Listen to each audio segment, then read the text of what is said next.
জামালপুরে বেসরকারি এম.এ. রশিদ হাসপাতালে হামলা ভাঙচুর এবং বিএনপির দলীয় কার্যালয়ে হামলা ও ফাঁকা গুলিবর্ষণের ঘটনায় মামলায় 5 আসামিকে গ্রেফতার করেছে জেলা গোয়েন্দা পুলিশ ডিবি।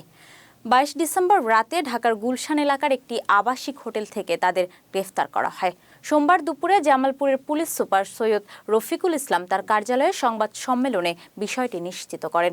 গ্রেফতারকৃতরা হলেন শহরের স্টেশন রোড এলাকার মৃত ওবায়দুল হাসান টিপু পাঠানের ছেলে এম শুভ পাঠান, বসাকপাড়ার আবুল হাশেমের ছেলে রিপন হোসেন হৃদয়, চালাপাড়ার মোফাজ্জল হোসেনের ছেলে মাসুম মিয়া, একই এলাকার মোফাজ্জলের ছেলে রাজু, সনকান্দা এলাকার নাছিরের ছেলে ঝুটন মিয়া। সংবাদ সম্মেলনে পুলিশ সুপার সৈয়দ রফিকুল ইসলাম জানান, নভেম্বর মাসের 28 তারিখে এখানে একটি প্রাইভেট মেডিকেল আছে যেটির নাম এম.এ. রশিদ হাসপাতাল। সেখানে একটি দুর্বৃত্তদের একটি ভাঙচুরের এবং পরবর্তীতে বিএনপি কার্যালয় এবং আরও একটি ব্যক্তির বাড়ির সামনে একটি ভাঙচুরের ঘটনা ঘটে এবং বিএনপি কার্যালয়ের সামনে একটি গুলির ঘটনা ঘটে। এই ঘটনাটি ওই দিন রাত 10:30টার সময় এম.এ. রশিদ হাসপাতালের দুইজন কর্মচারী, তাদের সঙ্গে শুভ পাঠান গংদের, তাদের সঙ্গে আরও 3-4 জন ছিল, তাদের সঙ্গে রাস্তা পারাপার নিয়ে একটি ছোট্ট বিতর্ক হয়।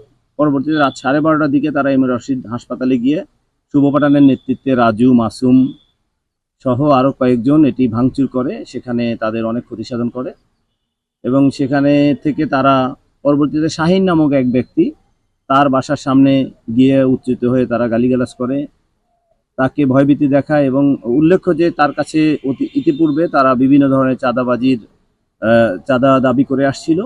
জানতে পারি বা শুনতে পাই যে তারা 2-3 রাউন্ড ফাঁকা গুলি বর্ষণ করে। তাদের হাতে পিস্তল সদৃশ্য দুটি পিস্তল দেখা গেছে ভিডিও। সেই মামলার প্রেক্ষিতে আমরা তাদেরকে ওই রাত্রেই তাদেরকে আইনের আওতায় আনার জন্য আমরা বিভিন্ন ধরনের অভিযান পরিচালনা করে থাকি, কিন্তু তারা আপনারা জানেন এই ঘটনা ঘটার পরেই তারা পলায়ন করে এই এলাকা থেকে।